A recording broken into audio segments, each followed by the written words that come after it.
Good afternoon, everyone, and thank you for joining us for this webinar, Applying the Racial Equity Toolkit in Our Planning Practice. I see folks are joining us, so I'll give a few minutes for everybody to start trickling in. We have about 300 folks registered for the webinar today, so we'll just give 2 minutes for you guys to join and then we'll get started.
Good afternoon or morning, depending on where you are, everyone. We're just allowing a little bit of time for everyone to get situated and join in the session. We'll get started in just a minute or two.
Bonnie, I see your raised hand. If you have a question, feel free to put it in the Q&A.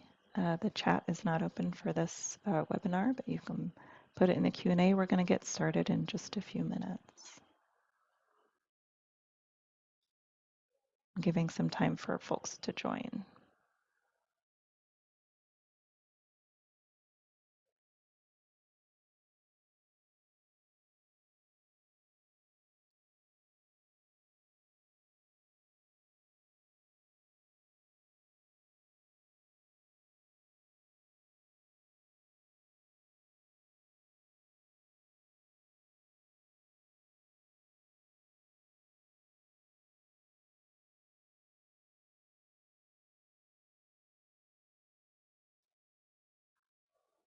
Okay, I think that's plenty of time. We'll go ahead and get started. Again, thank you all for joining us for this webinar. I have put the CM ID on the screen for you to be able to record this in your CM recorder, and that will be it'll be available for 1 CM credit. Just a few upcoming events before we get started. So this webinar is being hosted by the Housing and Community Development Division. We're very excited to bring this to you, given the current climate and news of everything that is happening recently. A few things that are coming around the pipe in the next month or so. So on Monday, we will have our HCD division survey open for everyone to participate. And even if you're not a division member, you're welcome to participate as long as you're on the division emails. When you get the email, feel free to open that up and let us know how we're doing, what you'd like to see more of, less of, all of the above. On Thursday, August 3rd, that is the deadline to complete the APA Equity and Diversity Inclusion Survey. So that's APA-wide. Please go on to the APA website, complete the survey, let APA know what your priorities are there. On August 10th, our APA election balloting begins. And then we will resume our HCD coffee chats on Friday, September 8th. So mark your calendars. It's a nice, quick, open, informal chat that we have on specific topics with just a handful of folks. So mark your calendars for that. A few housekeeping things related to the webinar. It is being recorded, and we do post our recorded webinars on our HCD website, along with the presentations from the speakers. So be looking for that within a week or two following the webinar. If you have any questions throughout the webinar, please post those in the Q&A portion of the Q&A panel. We will collect those, and I will be facilitating a Q&A following the session today. And then if you have any questions throughout the webinar or have ideas for future webinars, feel free to email those to us. And at this time, I will turn it over to Samia Byrd to introduce herself as well as some of the other panelists. Or Carlton, are you? I will start us off. Great. Hello, everyone. My name is Samia Byrd. I am from Northern Virginia area, coming to you, a native of Hampton, Virginia, and a long line of preachers, teachers, advocates for justice, and leaders. And so having been educated and practiced as a housing practitioner, a planner, a deputy county manager for community planning, housing, and development, I am now a chief race and equity officer. And so it's always been something that's been important to me personally because of my lived experiences and the reason why I'm a planner, that intersection of racial equity and land use planning, housing and development, which was something that was not really traditionally taught or elevated to me, but just as a practitioner, but something I knew about instinctively. And so my why and why I'm a planner by background and will always be a planner at heart is that I'm rooted in my upbringing of service and leadership and really want to focus on physical aspects of communities and neighborhoods to improve access to resources that better enable people to thrive in all areas of their life, and also the power and capacity of people of color to successfully contribute to and shape the places where they live. And so I look forward to sharing with you all today about the work we're doing in Arlington County to advance racial equity and the tools that we're using in our land use, housing, and planning and development. And I'm going to turn it over to Carlton. Thank you, Samia. My name is Carlton Eley. I'm Senior Director for Federal Strategies at Race Forward. At Race Forward, I'm leading a team that's responsible for implementing a federal initiative to govern for racial equity.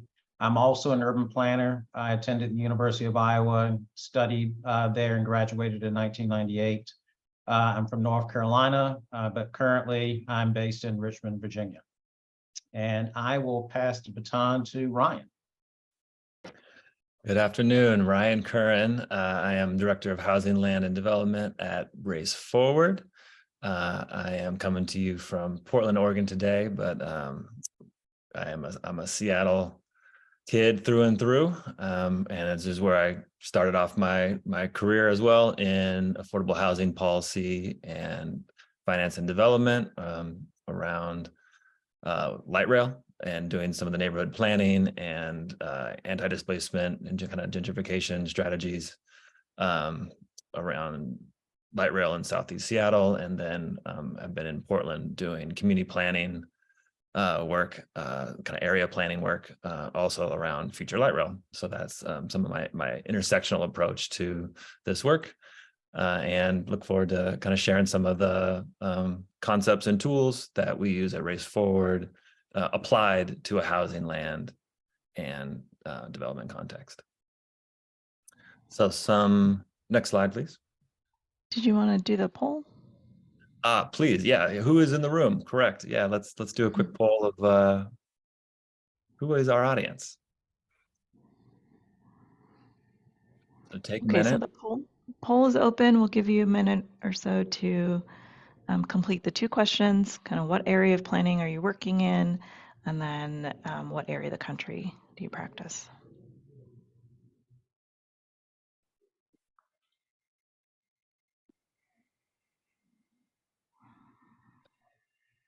And actually, maybe as folks are filling that out, can we next slide, because it's about geography and a little bit about who we are.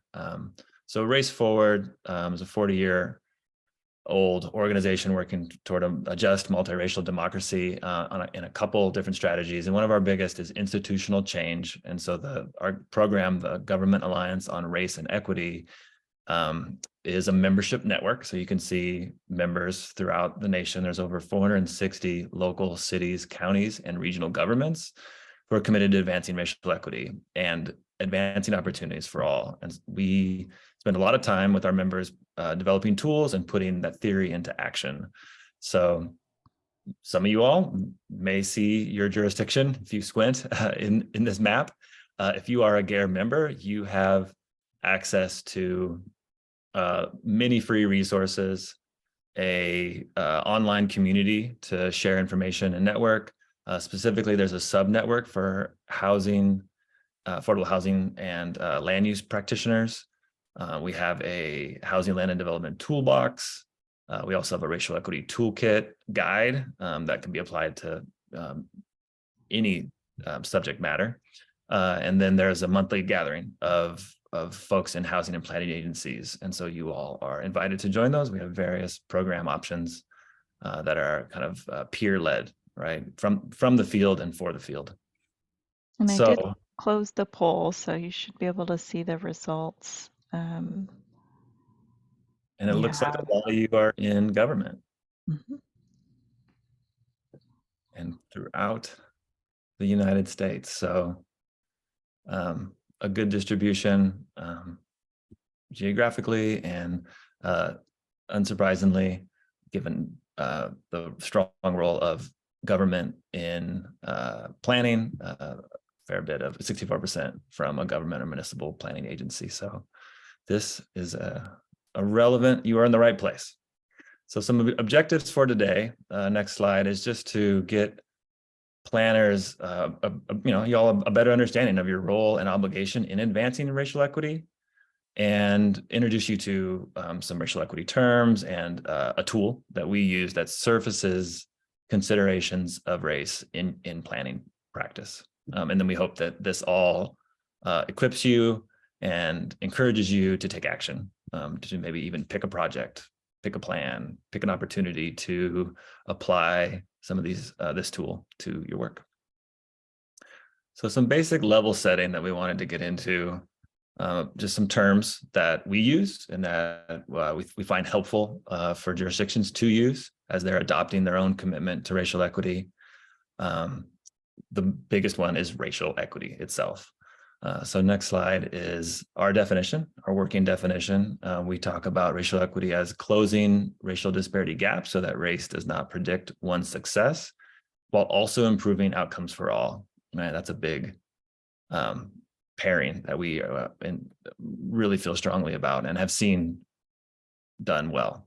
So our goal isn't just to close those gaps. Like, we don't want to just make outcomes bad for all, equally bad, right? For all. Like, we don't want 70% graduation rates for everybody, regardless of race or background. We want 100% graduation rates for all, right? We want a place where nobody fears displacement and where everyone can live in neighborhoods with great amenities and everyone can get around, right? That you're not spending more than 15% of your income on transportation. You're not spending more than 30% of your income on housing, that everyone has that security, affordability, and mobility. But we know that everyone is not experiencing those outcomes currently, and that the disparities in those outcomes are starkest and most enduring by race. So we take an explicit but not exclusive approach to talking about race. So we look at intersectional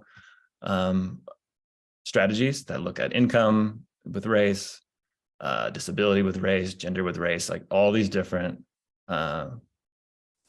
identities and populations that when you look at it in a more comprehensive way, you see the compounding effects of race and, right?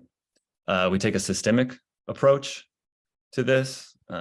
Actually, can you go back a couple slides? Still working on that. A systemic approach, and that just means that we're looking at institutions and the sectors that they work in, right? And we're looking at policies, practices, and procedures, not just kind of interpersonal individual dynamics. And that in order to do that, we got to be targeted. That you really do got to focus where the greatest need is, and again, the belief that greatest need will, when met, will improve outcomes for all. So the next slide kind of brings that a little clearer into focus. When we find solutions that work for the most vulnerable communities, we find solutions that work for everyone.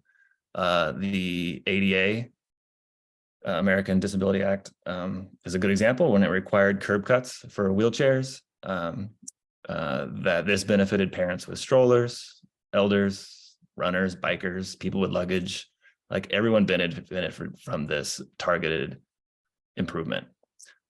So just an example that is pretty easy to grasp about this concept.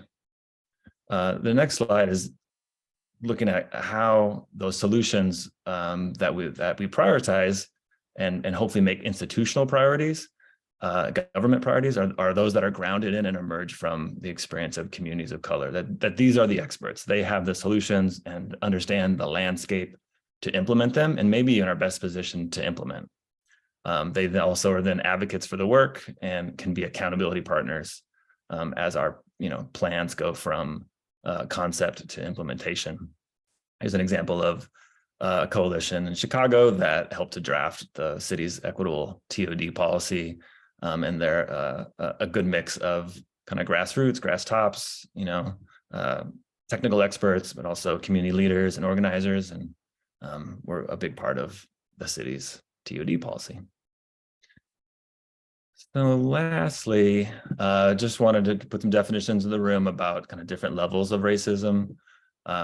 It's often talked about as individual acts of bias, and while the discrimination is a reality and absolutely is important to name when it's there, it can obscure the institutional and structural realities that maintain racial inequity more broadly. So we talk a lot about institutional racism as the policies and practices and procedures that work better for white people than for people of color. So that could be unintentionally or inadvertently, but nonetheless, the outcomes are inequitable.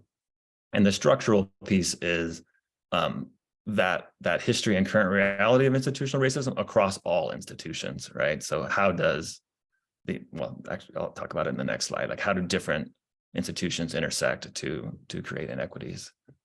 Next slide is just a visual for how we think about structural racism. And, this is multi-institutional, right? When we look at all these, institutions around education, economy, environment, and see how they're linked and how they reinforce each other. And so that even if you solved for a racial disparity in one institution, you may not improve outcomes overall. You have to look at the whole picture. And planning is inherently, it's a structural approach, right, to growth and development. So you have this opportunity to do something pretty profound and transformative, but if you were to just bring institutions all together at the table as they are currently designed, you could just have the unintended consequence of perpetuating and even maybe exacerbating racial inequities. So this is our approach, and I'm going to turn it over to Carlton to talk about how planners, the history and some of their interventions and obligations. Thank you, Ryan, for offering context and for teeing up the conversation as we transition into a little bit of history. And obviously, as an audience, many of you are familiar with some of the themes that will be introduced, at least in the beginning part of the presentation. I have a friend in Washington, D.C. Her name is Catherine Prigmore, and she's an architect. And she often says that your experience affects your process, and it manifests itself in the aesthetics. My undergraduate degree is in sociology, social work, and then I studied urban planning. And then I worked for the U.S. Environmental Protection Agency for about 20 years as a civil servant. So these experiences in terms of being a sociologist and believing in the importance of giving voice to the unspoken, being an urban planner and understanding that we have to speak up for people who may not have a voice in the planning process, and then being a civil servant and understanding that public service is a public trust really helped to shape my viewpoint my view and perspective about how do I approach planning as a practitioner. The first point I just want to make is the scholarship of our profession is quite clear. The history of public policy concerning how we plan and develop our communities is messy. It's been complicated, and there has been a lot of collateral damage. And so if you look at the column on the far left, one of the things you'll notice is that one of the symbols of this complicated past is actually the redlining map. And it's become a popular reminder of how past government actions that were explicitly racist resulted in injury to certain segments of the population. But we can't talk about redlining without acknowledging exclusionary zoning, restrictive housing covenants, acts of highway construction that dismantled viable neighborhoods, or even urban renewal. These were local actions that were scaled up nationally, and they clearly have contributed to an uneven landscape.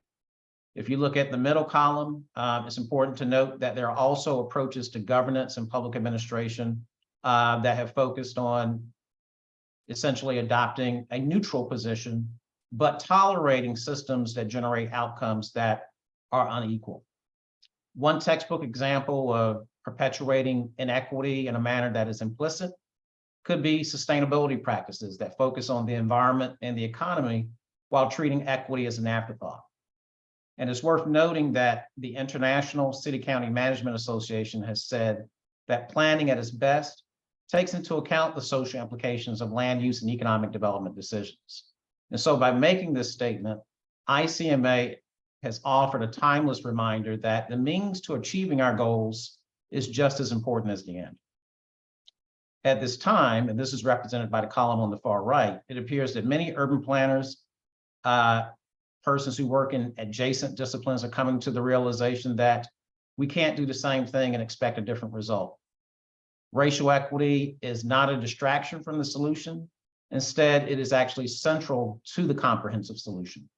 And so if the instruments for planning can be used to exclude, to limit, and to segregate, then the same tools and frameworks can be used to implement policies that result in fair and equitable communities. Next slide. Ryan offered some background on Race Forward and GARE. And one of the points I just want to make is the reason that training is a key strategy in Race Forward's work of transforming institutions is because most formal education doesn't teach emerging professionals how to advance racial equity. I think Samia made this point earlier. The assumption is professionals will casually pick it up after they leave an academic setting. And instead, what actually happens is new employees enter the workforce and they become more deeply entrenched in a silo. And so for this reason, we train to disrupt a trend. And we treat racial equity as a hard skill, just like STEM. If it were a soft skill, everyone would master it. Equally important, more public institutions need practitioners to possess this competency. And as noted by the slide, we consider a racial equity practitioner, regardless of discipline, to be a government employee with a passion and energy for racial equity and expertise, skills, and relationships needed for implementation. They're also skilled at motivating others, working across differences and building relationships inside and outside of government. And finally, they play a role in coordinating the implementation of new practices and expanding engagement for all staff. Next slide. When I reflect on the past 25 years, I'm reminded of media narratives around 2000 that suggested our nation was post-racial. On one hand, our nation was coasting on 30 years of momentum from the civil rights movement. But on the other hand, there was antipathy towards the topic of race. Policies that expanded opportunities for people of color were subject to increasing scrutiny. And within our public institutions, we started to backpedal. And the lesson from all of this is we can't create a culture where equity will thrive based on goodwill alone. Equity is advanced through deliberate and intentional actions. In contrast, it withers when we allow pejorative culture to double down and take the position that I don't want to think about it. Stewardship is important because nothing maintains itself indefinitely without regular attention. And planning is one of the pathways for expressing our commitment to stewardship. Next slide. Of course, the practice of planning is not based on a static model. Instead, our profession is regularly adapting to new trends, opportunities, and challenges. You can actually go back to the previous slide. I just want to note that in recent years, the United States has endured a public health crisis, economic turbulence, as well as civil unrest. And each of these incidents laid bare the severity of the opportunity gap, as well as the consequences of policies of neglect. Also, each was a reminder that there is a genuine need for professional planners to rise to the challenge of advancing racial equity as a means to facilitate better community outcomes. We do need to improve communities, and no one here questions that point. But at the same time, it's important to surface some critical questions, such as, are there deficits? Who is experiencing the burden of the deficits? And how do we make sure that well-intentioned interventions don't make deficits worse? Research from Citigroup makes it difficult to trivialize the necessity of asking these questions. According to the financial institution in 2020, when they released a report that indicated racism cost the US economy roughly $16 trillion over the span of 20 years by failing to close gaps in wages, education, housing, and investments. So if you want strong towns and strong cities and a strong nation, then we have to give racial equity the level of attention that it deserves. Next slide. In 2019, the American Planning Association conducted a leadership plenary ahead of its national planning conference. And some of you may recall that in 2019, this is when the APA actually released the Planning for Equity Policy Guide. During the plenary, attendees were reminded that this work started with planners who were insightful and ahead of their time. And although we can't take credit for nurturing this idea into a national movement, we do need to take credit for planting the idea. Personally, I appreciate the work of Paul Davidoff, of Norman Krumholtz, and many other champions.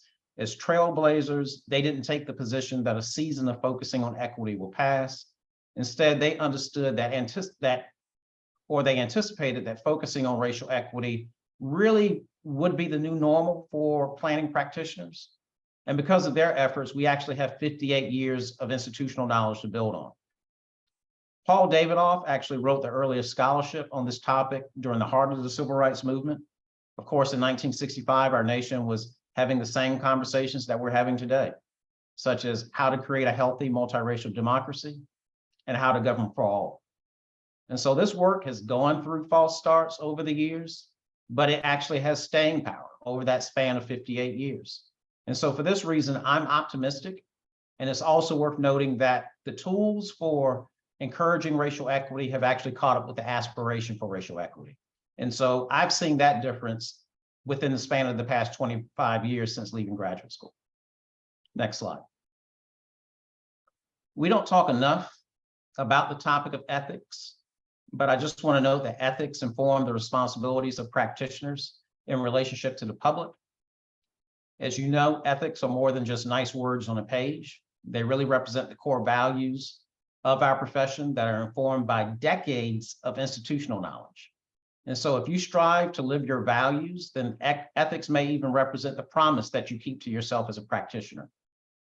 When I worked for the US Environmental Protection Agency as an urban planner, the promise that I made to myself was to not normalize the practice of upending and disrupting the lives of African Americans just to create nice communities for people who are more well off.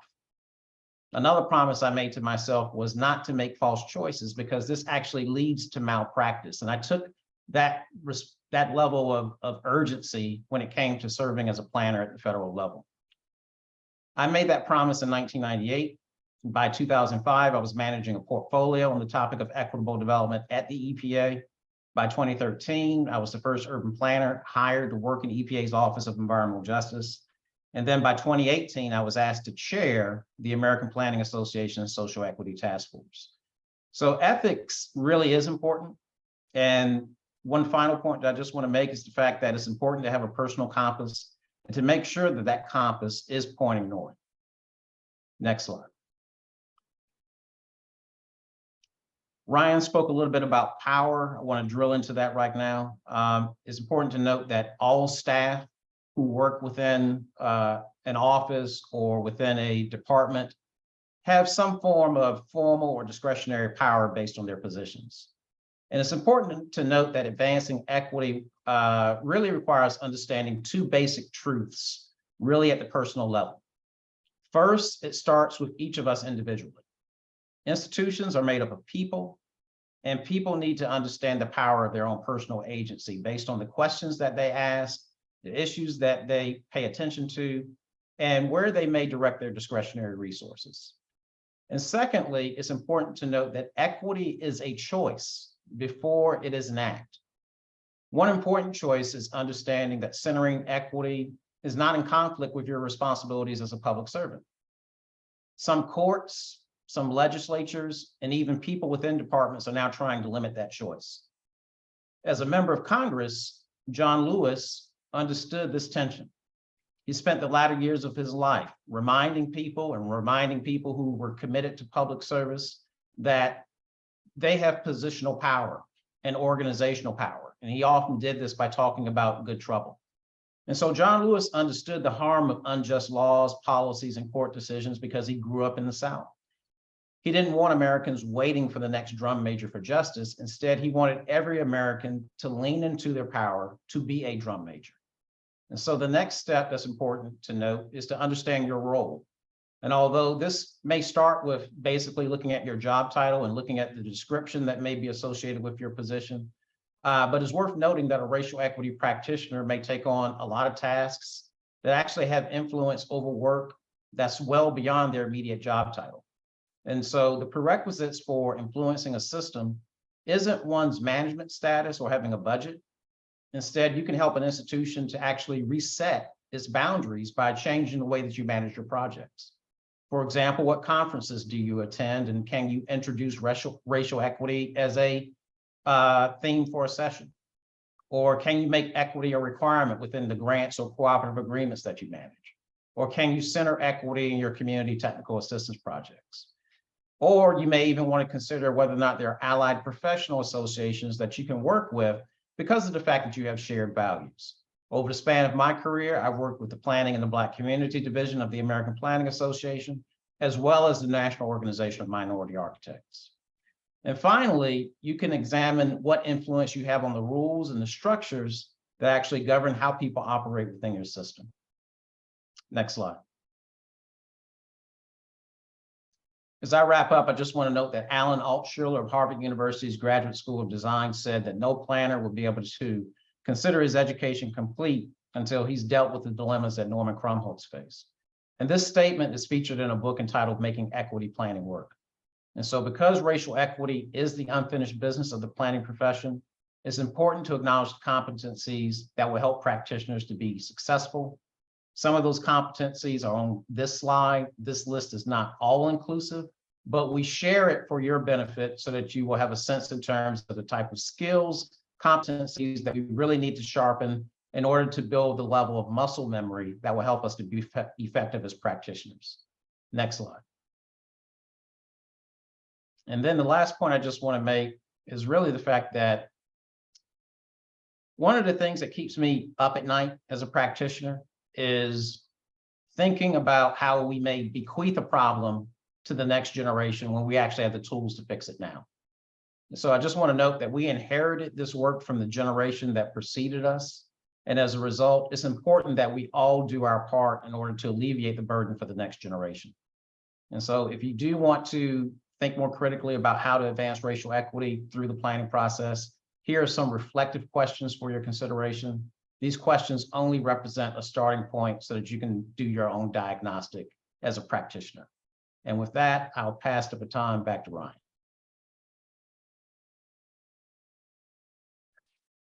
Thank you, Carlton. As a former government employee, both Carlton and I, we were racial equity practitioners in our work, and there was a level of organizing that had to go along with it. Looking at like almost calling, what was the term? It was like bureaucratism. Like within a bureaucracy, you still had to be active and organize. And so I saw some questions in the chat about organizational infrastructure and capacity. Like that is so critical and important. And it really underpins a lot of what we're going to talk about. In order to really enable an environment where you can have a racial equity analysis and make change to policy and practice and procedure. I believe Samia will touch a bit on that. But today we're mostly focused on starting somewhere analytically. Like what's your entry point into this conversation? And there is the next slide is a visual of the GARE's racial equity tool. So it is both a process that you can walk through and at the end have a product that can help you make better decisions because you've actively inserted racial equity into the decision-making process. It helps make the invisible visible and by asking these different questions, and really at the end can even change some behaviors and beliefs of those who participate. It's a new muscle for the field and it will take time to build it. An analogy we use is the early days of EIS, right? The environmental impact statements. Rough at first, right? It took a lot of practice, capacity, iteration, mandates, right? But now there's an entire industry that really helps those do those well with excellence and hopefully impact. So an example there. This is a quick little review of the steps, though they're not quite so linear. The first three really look at understanding structural racism, and the 4 through 6 are about doing something about it. So starting with what are your desired results and this vision toward more equitable outcomes, and writing those in pencil because you're going to come back to those, and they may be kind of what guide you at first in your planning process, but you're going to have to refine them as you look at the data. What does it tell you about inequities that exist and to what degree, and who is experiencing those inequities? Because that will definitely help you and inform you with where do you start with the community engagement.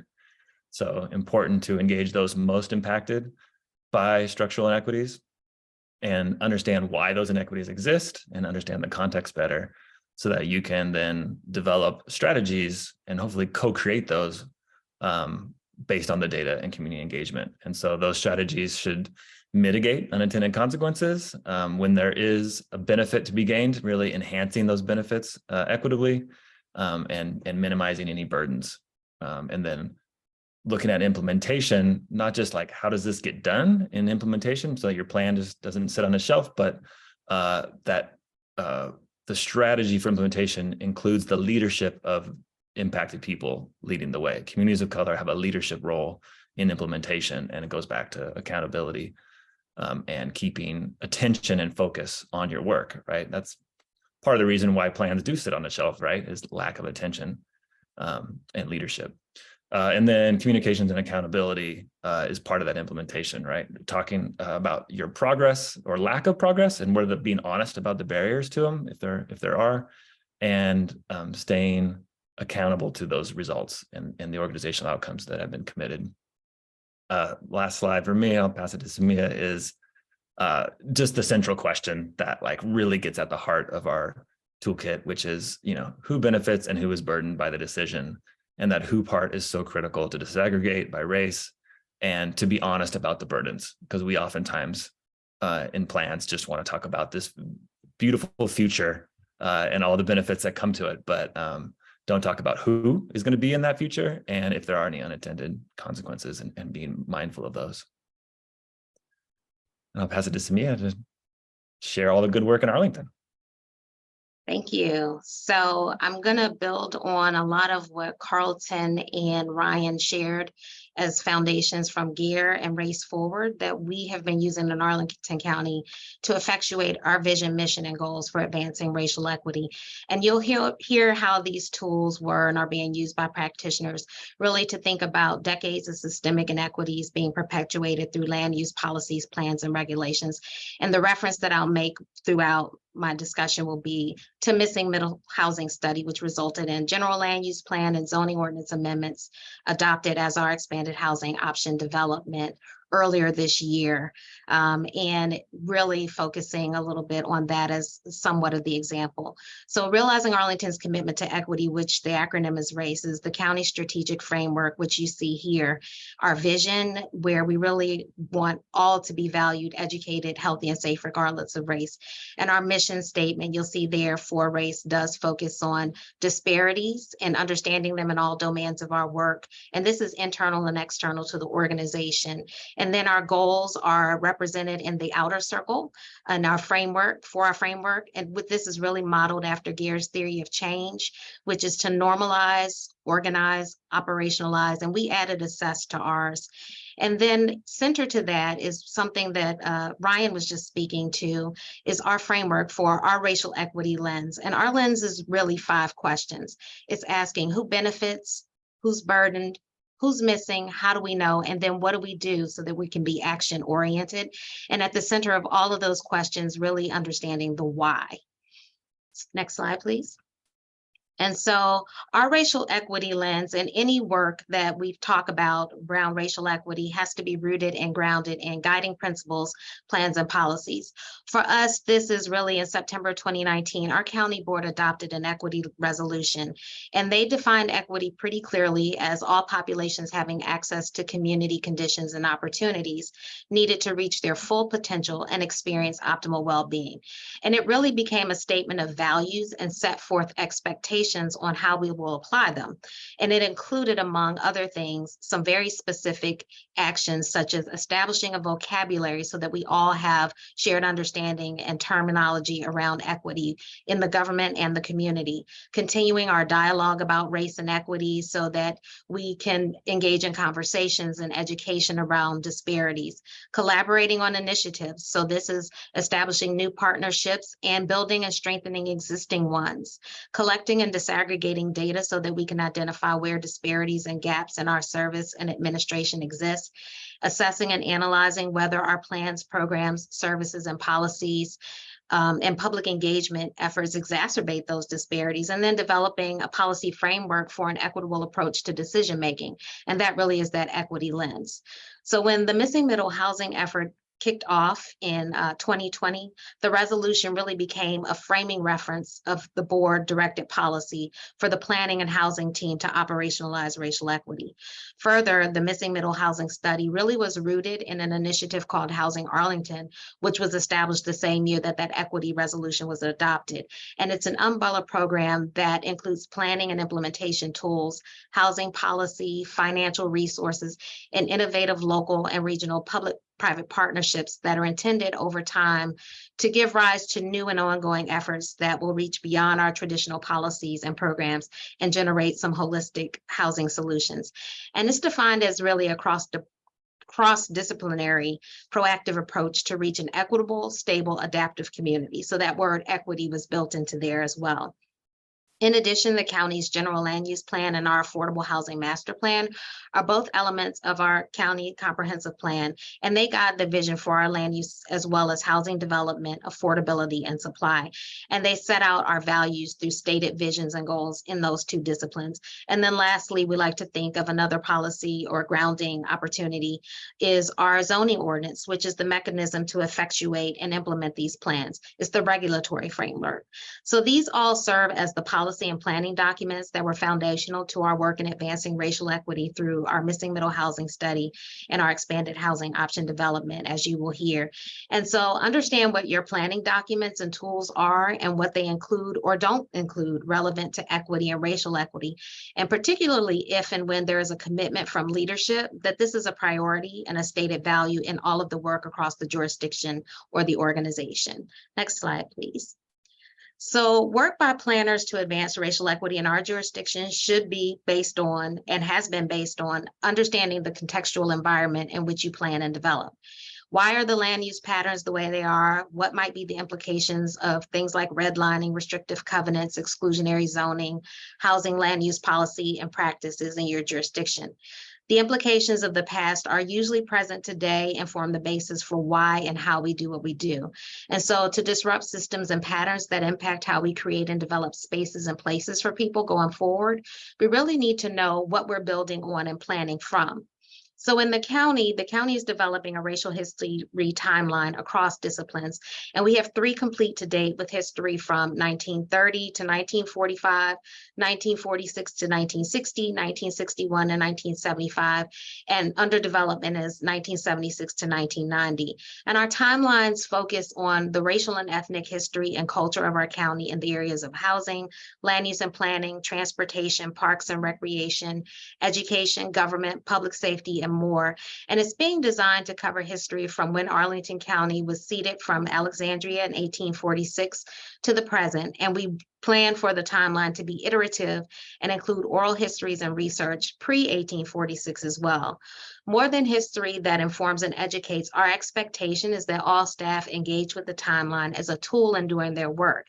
And so for planners and others, it really becomes the background information to understand the context within which they work and plan.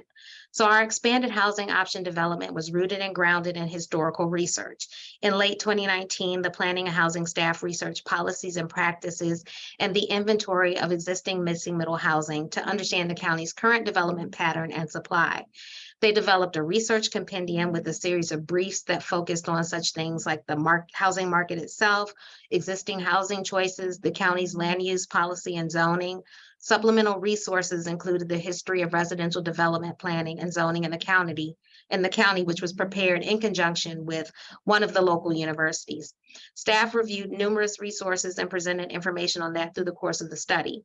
So context matters, history matters, not just the past, but today for the future. Next slide, please. Another tool is dialogues and learning.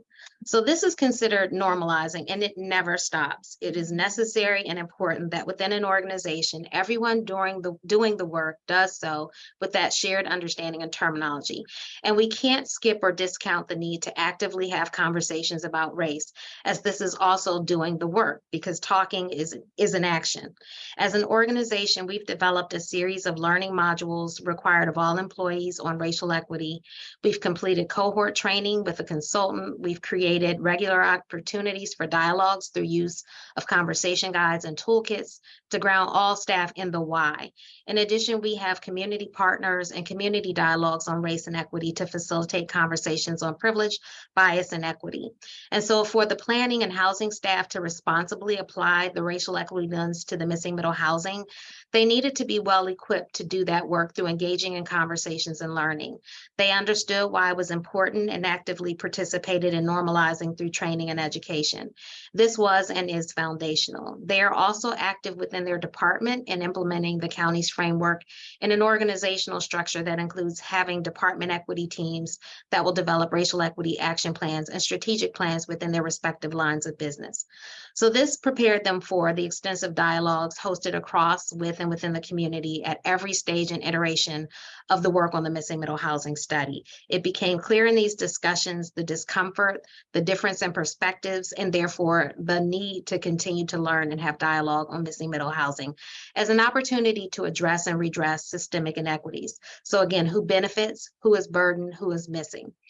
Dialogues and learning were foundational to developing the scope, the framework, the engagement process, and proposal that was ultimately adopted, and were a central part of the work planners undertook between 2020 and 2023, which was the duration of that full study from beginning to adoption. Next slide, please. A few statistics that I want to lift up from our county's race and ethnicity dashboard. There's a disproportionate share of Black or African American, Hispanic or Latino, and people of color in lower wage jobs that persist in Arlington as compared to white residents. Income among persons of color lags significantly behind white residents, averaging approximately half for those identifying as multiracial and racial categories, representing less than 6% of the county's population. Hispanic or Latino and Black or African Americans respectively, and roughly 23% for Asian households. Among our high income earners, which are those making $200,000 or more, persons of color disproportionately earn less than $100,000, which is a wage that cannot afford the median home in Arlington, without substantial down payment assistance or public subsidy. Conversely, high income households have been and remain disproportionately white. Black or African American, people of color, Hispanic or Latino people are 2 to almost 3 times as likely as white residents to live below the federal poverty level in Arlington. Residential segregation persists with different racial and ethnic groups concentrated in different neighborhoods in Arlington.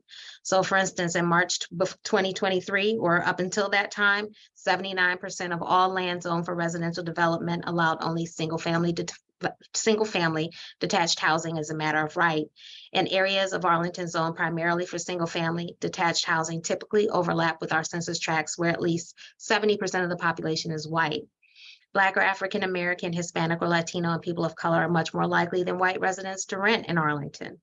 Renters are more likely to live in multifamily as opposed to single family homes, and thus Black or African American or Hispanic or Latino and people of color are disproportionately concentrated in development corridors and other neighborhoods with a higher proportion of this housing type. Educational attainment, when we look at the rents by race and ethnicity, Black or African American, Hispanic or Latino, and persons of color are nearly half as likely to graduate with at least a bachelor's degree than white residents. And limited English proficiency is 4 to 5 times higher among our Hispanic or Latino, Asian, and persons of color than among white and Black residents, which may exacerbate trust, a lack of cultural sensitivity, and a lack of language and translation services that presents barriers to accessing services and information. So the importance of that is that these disparities persist race by race among each of the 22 indicators that we report on this dashboard.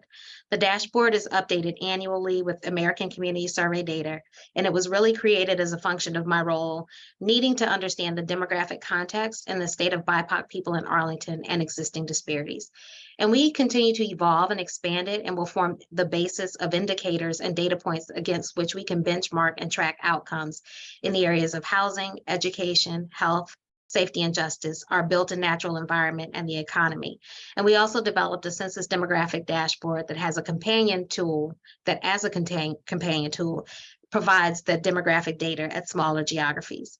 And so these data tools have been used in our CIP for heat mapping, overlaying with Vision Zero work and transportation safety analysis, asset scoring for our parks, housing and land use to define community outreach and engagement.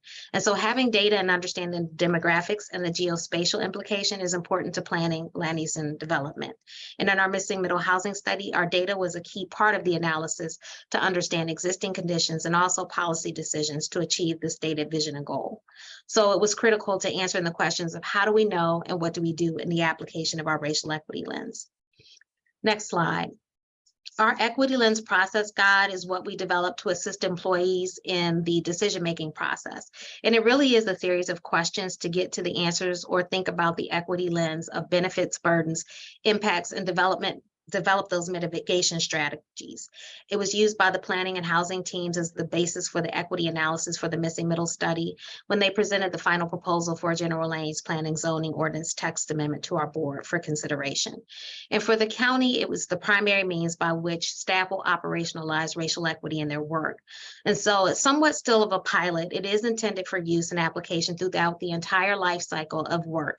So whether it's new, whether it's a revision or refinement, whether it's updates, that we might understand whether we exacerbate, hold neutral, or improve equity as criteria or ranking for decision-making. So with our missing middle study, the tool was used to complete a racial and socioeconomic equity analysis that stated underlying assumptions. So what's the proposal and the desired results and outcomes? The key findings around community impact area, benefits of expanded housing option, burdens of expanding housing option, identifying who was missing from the conversation in our expanded housing option proposal, and then strategies of expanded housing option and what we will do as a result. And it was a thorough analysis using the equity lens process guide of the impacts of maintaining the status quo land use policy and the proposed land use policy for expanded housing options that detailed an evaluation of demographics and housing conditions. And we have a number of other examples where it's being used and has been used. And one of the things I want to elevate here is that we are working to apply it to other housing policy and proposals as a standard practice, as well as our development review process, considering who's at the table and has voice in the process, not just how we engage, but what we do on those engagements, the historical context, the demographics and data, discussion on equity. Has applicant or developer submitted a plan or a summary of the impact their project will have using an equity lens? So it's really important for planners in using and conducting an equity lens to consider it as not as an afterthought, like was said earlier on the back end, but in the beginning for context and understanding, and then throughout as the work continues. The next slide. So finally, being able to evaluate and assess and report on work and outcomes is paramount. And not only reporting on the outcomes of the application of the equity lens and related analysis, but reporting on programs and projects and for accountability, transparency, and presenting the results. And so a key part of the work for Missing Middle and the adopted housing option development, expanded housing option development, included parameters and mechanisms to track permits, the location and outcomes to understand if what we intended and envisioned comes to fruition, and to be able to measure the impact of the policy and regulations over time. And we also included reporting on the outcomes. And for us as a county, we've done a number of things around evaluating our conversations, our training, creating reports, convening focus groups, engaging with a consultant to do a racial equity assessment for our organization, as well as being able to evaluate the use of our timeline, our dashboard, and our process guide. And the last slide, as I've shared with you about our racial equity lens and tools, race is our roadmap, providing a strategic framework in which everyone plays a role. And so as a planner, a couple of things I just want to acknowledge for you to consider. Know who you are, what you believe and value, consider whether and where you have power, check your privilege and leverage it to help others. Don't approach equity as a zero-sum game because it benefits us all. Advocate to work together towards ideas, suggestions, strategies, and solutions. Continually work to achieve an equity mindset and apply an equity lens. Be comfortable with the discomfort of racism being centered in discussions on equity.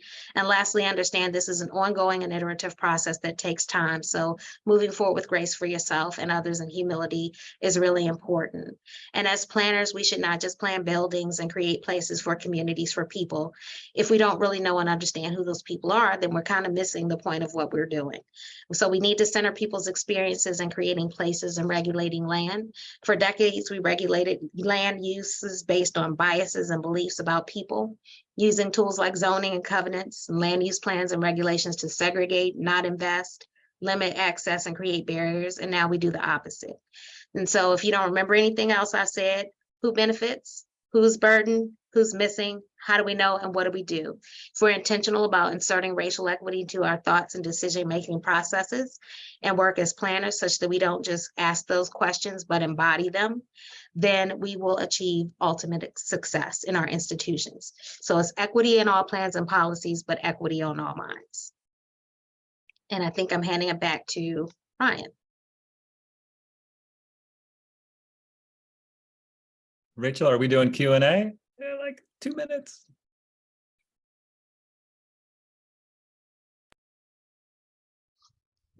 Yes, thank you all so very much. This was just a wonderful, wonderful webinar. I do want to point out that I did pop in the chat a couple of resources that came from Race Forward. So please take a look at those. You can also see some of the answered questions in the Q&A for those of you who asked questions or weren't sure. I do want to get to a couple of the questions that we have in the chat since we have just a couple minutes. And one of the first questions is, I think this is for you, Samia, related to the demographics slide. It says that there's some of the data is not connected to several information categories.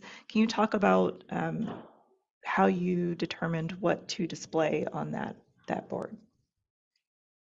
So yeah, so working with some of our demographic staff, we started to look at the ACS data and those data sets that we thought would have the most integrity and reliability. And some of the things that we were focusing on from the vision and mission is not just housing, but economics, health and justice and safety. And so it's going to be something that we evolve over time as an iterative process of breaking that data down, really looking at those things that highlight for us as a county where we are and what we can track in terms of the work that we do. So we just decided based on one, the vision and mission statement, focusing on those key element or those key topic areas, what would be the basic things that will help us get a better sense of where people are in the county, how they're doing, and how we can follow them over time. We know that a lot of the data will change over time, that sometimes there are new data sets entered and others that are no longer there, some that we need to collapse for reliability. So it really was just trying to better understand what would be the most reliable data and the most helpful data to us in the work that we were doing and the work that we plan to do over time. And we really are looking to try to break some of that data out. So as we continue to work on the dashboard, you will start to hopefully see there's a housing segment that goes more in depth about some of those indicators. And we've been looking at those to identify which would be the more reliable data points for us to be able to track and measure improvements or outcomes in housing. Same with the economy, looking at things like employment, some things around health. Same thing, public health, for instance, safety and justice, which may be a little harder to get to, but again, just really looking at all the data sets and trying to identify where we have the most reliable data points that we can track over time. Awesome. And then another question, and whoever wants to take it can take it, but a question from Angela in the chat. How do you start moving a department or jurisdiction to start advancing equity when the community and elected leaders aren't quite there yet? I imagine Carlton has something to say about this, but I'll just give you our pithy talking point, which is we are not always in the business of doing what is popular. We're in the business of making popular what's important. And so part of that is just starting somewhere. And so some of that positional power and that kind of pure activism that Carlton was talking about, it plays a little role in how you get started internally to do some of that. It's not just persuasion, it's political education and some education to get started. Mm-hmm. Yeah, and I'll add to that point. I mean, Samia said it and Ryan said it. I mean, we have to understand that it's going to take time. And sometimes you're not going to have the level of political support that you need for this work, but it has to start somewhere. When I was working for the federal government, I was one employee out of about 25 and 30,000. But from my position as a civil servant, I felt that if we're not talking about the issue of equity, then we're missing the mark.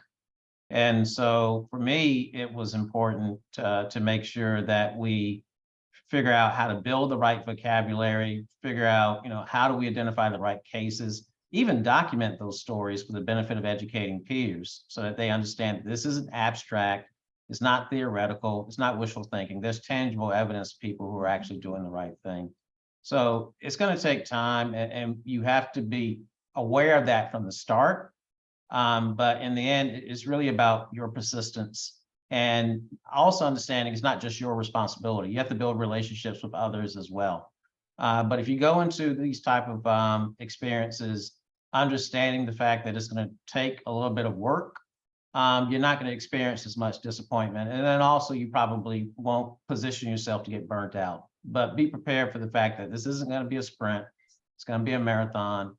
And you just have to pace yourself in the right way in order to achieve the type of outcomes. Do it bit by bit.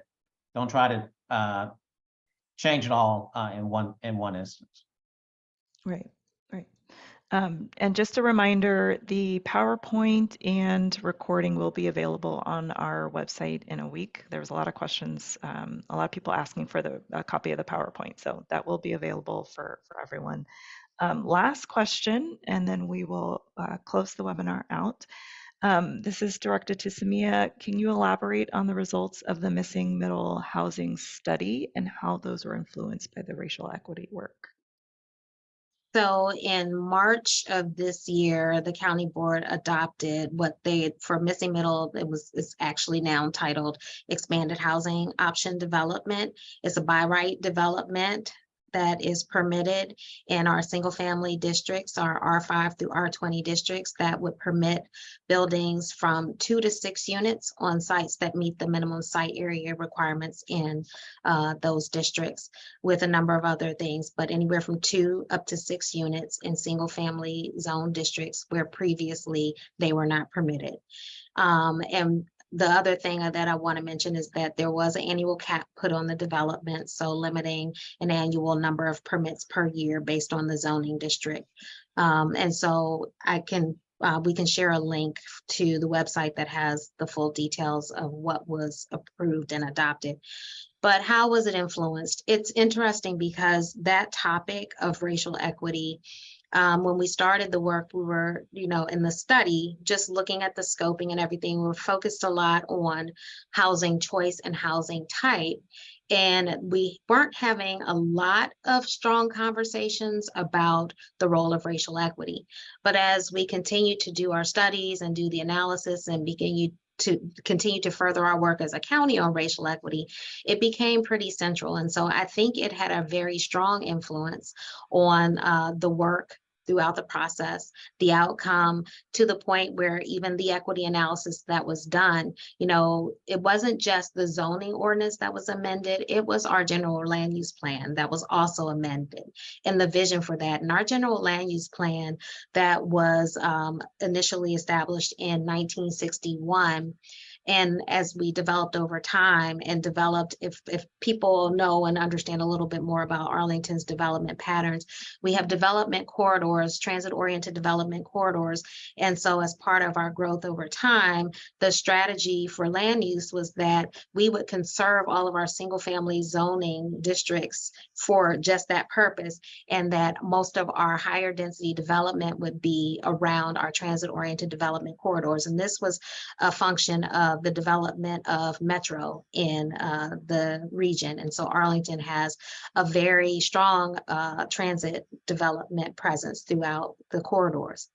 And so in order for us to change our general land use plan from 1961, where we have built out our areas based on that plan, to now say that, we want to address housing opportunities and options, where our analysis showed and our discussions and our conversations all over work showed that, we had persisted residential segregation throughout the community, except for in certain places, and concentrated that.